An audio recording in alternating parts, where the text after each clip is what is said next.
हम हर राज्य को उसका पूरा हक भी देना चाहते हैं, लेकिन मैं आज एक अहम मुद्दे पर मेरी पीड़ा व्यक्त करना चाहूंगा। आदरणीय सभापति जी, एक राष्ट्र हमारे लिए सिर्फ जमीन का टुकड़ा नहीं है, हम सब के लिए एक इकाई ऐसी है जो प्रेरणा देने वाली इकाई है। जैसे शरीर होता है, शरीर में जैसे अंगांगी भाव होता है, अगर पैर में कांटा लगे तो पैर ये नहीं कहता है ये क्या पैर को कांटा लगा है, पैर पैर का काम करेगा, पल भर में हाथ पैर के पास पहुंच जाता है, कांटा निकालता है। कांटा पैर को लगता है, आंख ये नहीं कहती कि आंसू मैं क्यों बहाऊं, आंसू आंख से निकलते हैं। हिंदुस्तान के किसी भी कोने में दर्द हो तो पीड़ा सबको होनी चाहिए। अगर देश का एक कोना, अगर शरीर का एक अंग अगर काम नहीं करता है तो पूरा शरीर अपंग माना जाता है।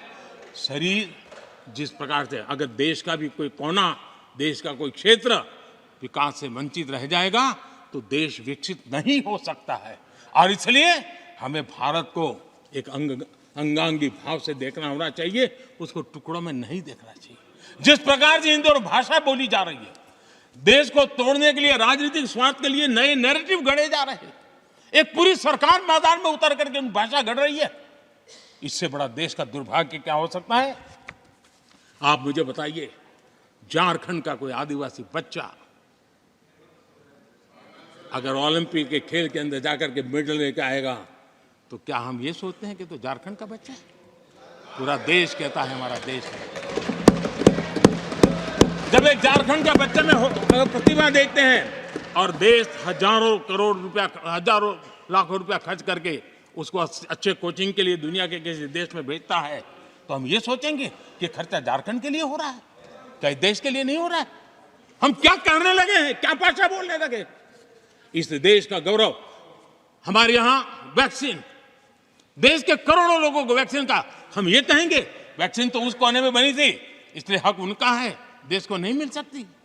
कैसा सोच सकते हैं? क्या वैक्सीन उस शहर में बनी थी इसलिए देश के और भागों को इसका लाभ नहीं मिलेगा, ये सोचेंगे क्या? क्या सोच बन गई है? और एक राष्ट्रीय दल के अंदर से ऐसे विचार है, ये बहुत दुखद की बात है। मैं पूछना चाहता हूं आदरणीय सभापति जी, क्या अगर हिमालय कल कहना शुरू कर दें, हिमालय कल बोलना शुरू कर दें, ये नदियां मेरे यहां से बहती हैं, मैं तुम्हें पानी नहीं दे दूंगा, पानी का अधिकार मेरा है, देश का क्या होगा? देश कहां जाकर के रुकेगा? अगर जिन राज्यों में कोयला है वो कह दें कोयला नहीं मिलेगा, ये हमारी संपत्ति है, जाओ तुम अंधेरे में गुजारा करो, देश कैसे चलेगा? आदरणीय सभापति जी, ऑक्सीजन, कोविड के समय हमारे यहां ऑक्सीजन की संभावनाएं, पूर्वी कार्य में जो उद्योग है उसके साथ देश के पूरे देश को ऑक्सीजन की जरूरत थी। अगर उस समय पूरब के लोग कह करके बैठ जाते ऑक्सीजन को हम नहीं दे सकते, हमारे लोगों की जरूरत है, देश को कुछ नहीं मिलेगा, क्या होता देश का? उन्होंने संकट झेल करके भी देश को ऑक्सीजन पहुंचाया। देश के अंदर ये भाव तोड़ने का क्या प्रयास हो रहा है? क्या इस प्रकार से देश को हमारा टैक्स, हमारे मनी किस भाषा में बोला जा रहा है? ये देश के भविष्य के लिए नया खतरा पैदा करने वाली बात है।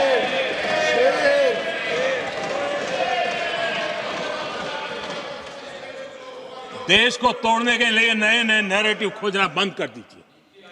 देश को आगे बढ़ना है, देश को एक साथ लेकर के चलने का प्रयास कीजिए।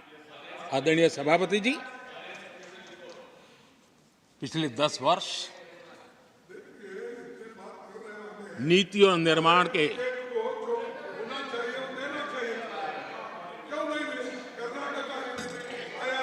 आदरणीय सभापति जी, आदरणीय सभापति जी, Nothing will go on record. No. आदरणीय सभापति जी, Take your seat. नीति और निर्माण, This conduct doesn't suit your ये position. नए भारत की नई दिशा दिखाने के लिए Please take your seat. जो दिशा हमने पकड़ी, Please take your seat. जो निर्माण कार्य हमने लिए हैं, बीते एक दशक में हमारा पूरा फोकस बेसिक सुविधाएं जरूर मिले उस पर हमारा ध्यान केंद्रित रहा है। आदरणीय सभापति जी, हर परिवार का जीवन स्तर ऊपर उठे, उसके जीवन में ईज ऑफ लिविंग बढ़े। अब समय की मांग है उसकी क्वालिटी ऑफ लाइफ में हम कैसे सुधार लाए। हम आने वाले दिनों में हमारी पूरी शक्ति, पूरा सामर्थ्य ईज ऑफ लिविंग से एक कदम आगे बढ़ करके क्वालिटी ऑफ लाइफ की तरफ हम बढ़ाना चाहते हैं। हम उसके लिए जाएंगे। आदरणीय सभापति जी, आने वाले 5 वर्ष न्यू मिडिल क्लास जो गरीबी से निकल करके बाहर आए हैं, ऐसे न्यू मिडिल क्लास को नई ऊंचाई और सशक्त बनाने के लिए हम अनेकविध कार्य पहुंचाने के लिए पूरा प्रयास करने वाले हैं।